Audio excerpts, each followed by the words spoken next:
بسم اللہ الرحمن الرحیم رب اشرح لی صدری ویسر لی امری واحلل عقدۃ من لسانی یفقہوا قولی رب ادخلنی مدخل صدق واخرجنی مخرج صدق واجعلنی من لدنک سلطانا نصیرا۔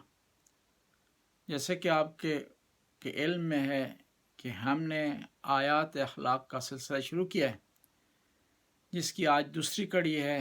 آج ہم ایک آیا کا انتخاب کر رہے ہیں جو تقوی سے متعلق ہے۔ یہ آیت سورہ طلاق کی آیت ہے، آیت نمبر 2 اور آیت نمبر 3 کا کچھ حصہ ہے۔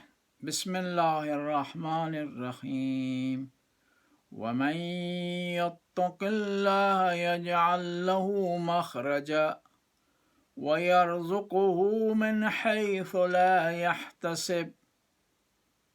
جو تقوی اختیار کرتا ہے خدا اس کے لیے آسانیاں پیدا کرتا ہے اور اس کو ایسے مقام سے رزق دیتا ہے جہاں سے وہ گمانے نہیں کر سکتا۔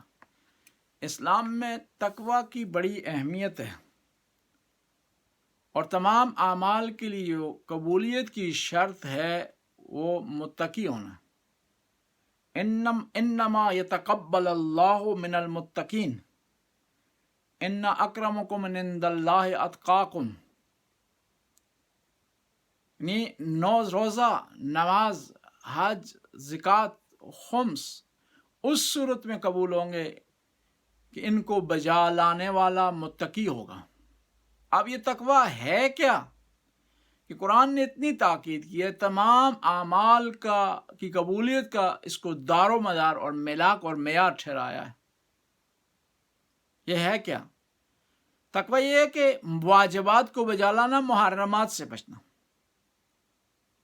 نماز پڑھنا، روزہ رکھنا، حج بجا لانا استطاعت کی صورت میں، دوسرے واجبات کو بجا لانا اور محرمات سے بچنا، جن چیزوں کا خدا نے جن سے منع کیا اس سے بچ کر رہنا، یہ تقوی کہلاتا ہے۔ یہ عام تعریف ہے تقوی کی۔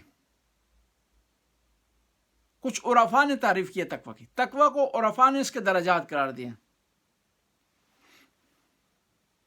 3 درجے قرار دیے ہیں۔ پہلا یہ تقوی عام تقوی ہے کہ انسان واجبات کو بجا لائے، محرمات سے بچے۔ دوسرا تقوی خاص ہے، محرمات سے بھی بچے اور ساتھ متشابہات سے بچے۔ جو چیزیں متشابہ ہیں، شبہ اس میں پایا جاتا ہے۔ مثال کے طور پر کوئی مٹھائی ہے، کھانے کی چیز ہے اور اس میں احتمال ہے کہ اس میں یورپ کے ممالک سے بنی ہوئی ہے، اس میں احتمال ہے کہ جو چربی استعمال ہوئی ہو، جو تیل استعمال ہوا ہو، وہ حیوانی بھی ہو سکتا ہے اور نباتی بھی ہو سکتا ہے، متشابہ دونوں ہو سکتے ہیں۔ تو اس میں یہ بہتر ہے کہ انسان بچے، اس سے پرہیز کرے۔ نماز کا وقت داخل ہوا یا نہیں ہوا، شک ہے آپ کو، تھوڑی دیر ٹھہر جائیں، کیونکہ نماز قبل از وقت نہیں پڑھی جا سکتی۔ ایک دفعہ روشن ہے، واضح ہے کہ نماز کا وقت داخل ہو گیا، ایک دفعہ واضح ہے کہ نماز کا وقت ختم ہو گیا ہے، قضا کی نیت سے بجا لائیں گے۔ لیکن ایک دفعہ مشکوک ہے کہ نماز کا وقت داخل ہوا یا نہیں، اس صورت میں بہتر یہ ہے کہ انسان اجتناب کرے۔ اور ایک اور تقوی ہے، تقوی الخاص الخاص، حتی بعض حلال چیزیں ہیں ان سے بھی انسان بچے جو انسان کو خدا سے دور کر دیتی ہیں۔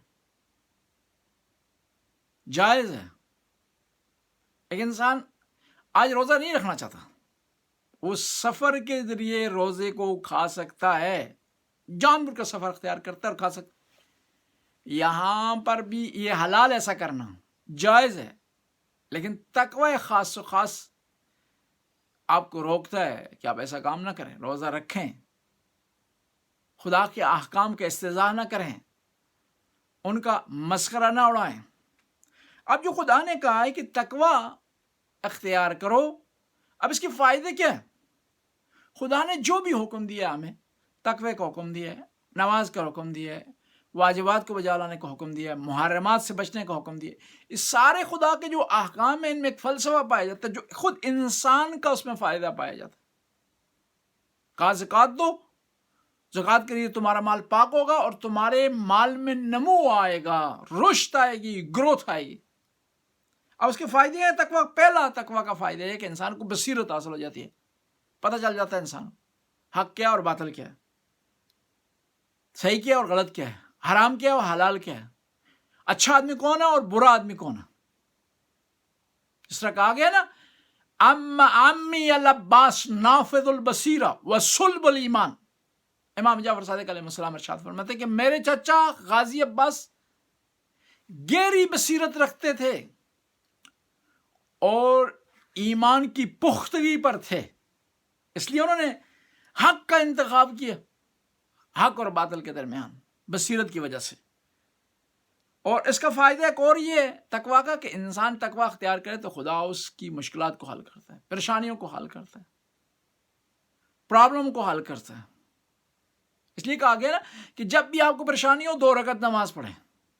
جب بھی پریشانی ہو، کسی پریشانی کا حل چاہتے ہیں تو استغفر اللہ ربی و اتوب علیہ 100 دفعہ پڑھ کر کے، تسبیح پڑھ کر کے اپنے دل پر پھونکے، پریشانی آپ کی حل ہو جائے گی۔ پریشانی خدا آپ کی برطرف کر دے گا، پریشانی خدا آپ کی ختم کر دے گا۔ استغفر اللہ کی تسبیح پڑھیں، استغفر اللہ ربی و اتوب علیہ۔